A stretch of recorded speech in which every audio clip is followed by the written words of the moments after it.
பணி நிரந்தரம், ஊதிய உயர்வு உள்ளிட்ட பல்வேறு கோரிக்கைகளை வலியுறுத்தி பகுதி நேர ஆசிரியர்கள் திமுக அரசுக்கு எதிராக தொடர்ந்து போராட்டங்கள் நடத்தி வராங்க. தங்களது கோரிக்கைகளை வலியுறுத்தி அவர்கள் ஒவ்வொரு நாளும் சென்னை நுங்கம்பாக்கத்தில் உள்ள பள்ளி கல்வித்துறை அலுவலகம் முன்பு போராட்டம் நடத்தும் ஆசிரியர்களை காவல்துறையினர் அடாவடியாக கைது செய்வதும் வழக்கு பதிவு செய்வதும் வாடிக்கையாக இருந்து வருது. இந்த நிலையில் நேற்று முன்தினம் பகுதி நேர ஆசிரியர்கள் பள்ளி கல்வித்துறை அலுவலகம் முன்பு போராட்டம் நடத்தினாங்க. காவல்துறையினர் அவர்களை கைது செய்து ஒரு திருமண மண்டபத்தில் அடைச்சி வச்சாங்க. அப்போது பகுதி நேர ஆசிரியரான பெரம்பலூரை சேர்ந்த கண்ணன் என்பவர் பூச்சி மருந்து குடித்து மயங்கி விழுந்திருக்கிறார். இதனால பதறிப்போன சக ஆசிரியர்கள் அவரை மீட்டு சிகிச்சைக்காக கீழ்ப்பாக்கம் மருத்துவமனையில் அனுமதிச்சிருக்காங்க. அவருக்கு தீவிர சிகிச்சை அளிக்கப்பட்டு வந்த நிலையில நேற்று கண்ணன் சிகிச்சை பலனின்றி பரிதாபமாக உயிரிழந்திருக்கிறார். இதனால போராட்டத்தில் ஈடுபட்ட பகுதி நேர ஆசிரியர்கள் சோகத்தில் மூழ்கி கதறி அழுதாங்க. தமிழக அரசுக்கு எதிராக தொடர்ந்து போராட்டம் நடத்தி வந்த நிலையில அரசு கண்டுகொள்ளாததால அந்த விரக்தியில கண்ணன் தற்கொலை செய்து கொண்டதாக தெரிய வந்தது. இது தொடர்பாக காவல்துறையினர் தற்கொலை வழக்கு பதிவு செய்து விசாரணை நடத்தி வராங்க.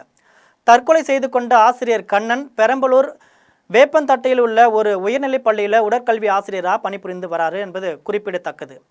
கீழ்ப்பாக்கம் மருத்துவமனையில் கண்ணன் உடலை சக ஆசிரியர்கள் பார்ப்பதற்கு காவல்துறை மறுத்துவிட்டதாக கூறப்படுது.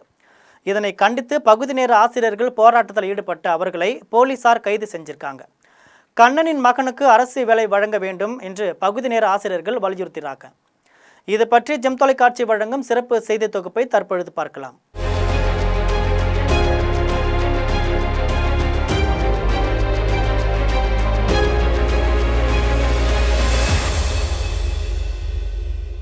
தமிழக அரசுக்கு எதிராக போராடிய ஆசிரியர் கண்ணன் செய்து கொண்டதற்கு திமுக அரசே காரணம் என்று பாஜக, தவேக மற்றும் பாமக ஆகிய கட்சிகள் கண்டனம் தெரிவிச்சிருக்கு.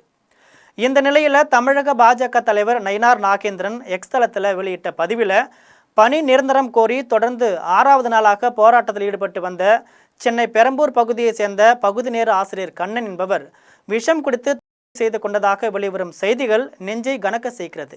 உங்க கனவை சொல்லுங்க என விளம்பரம் நாடகம் போடும் முதல்வர் ஸ்டாலின் தங்களின் நியாயமான கோரிக்கைகளுக்காக தெருவில் இறங்கி போராடிய ஆசிரியர் கண்ணன் வாழ்நாள் கனவிற்கு செவி மடுக்காமல் போனதன் விளைவுதான் இந்த துர்மரணம். உயிரிழந்தவரின் குடும்பத்தாருக்கு எனது ஆழ்ந்த அனுதாபங்களையும் இரங்கல்களையும் தெரிவித்துக் கொள்கிறேன் என்று தெரிவித்து ஆட்சிக்கு வந்தவுடன் பகுதி நேர ஆசிரியர்களை பணி நிரந்தரம் செய்வதாக போலி வாக்குறுதி அளித்த திமுகவை நம்பி இத்தனை ஆண்டுகள் காத்திருந்த ஆசிரியர் கண்ணன் இறுதியில் தற்கொலை முடிவை எட்டியிருப்பது ஆளும் அரசின் மீதான கரும் புள்ளி.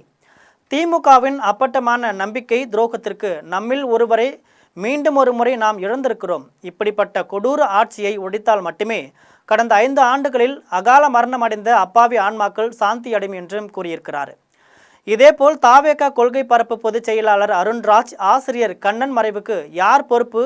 மாண்புமிகு முதல்வர் அவர்களே, ஆட்சிக்கு வரும் அவசரத்தில் தேர்தல் அறிக்கையில் வரிசை எண் 181 என்ன சொன்னீங்க? பகுதி நேர ஆசிரியர்கள் அனைவரும் பணி நிரந்தரம் செய்யப்படுவார்கள் என்று சத்தியம் செய்தீர்களே.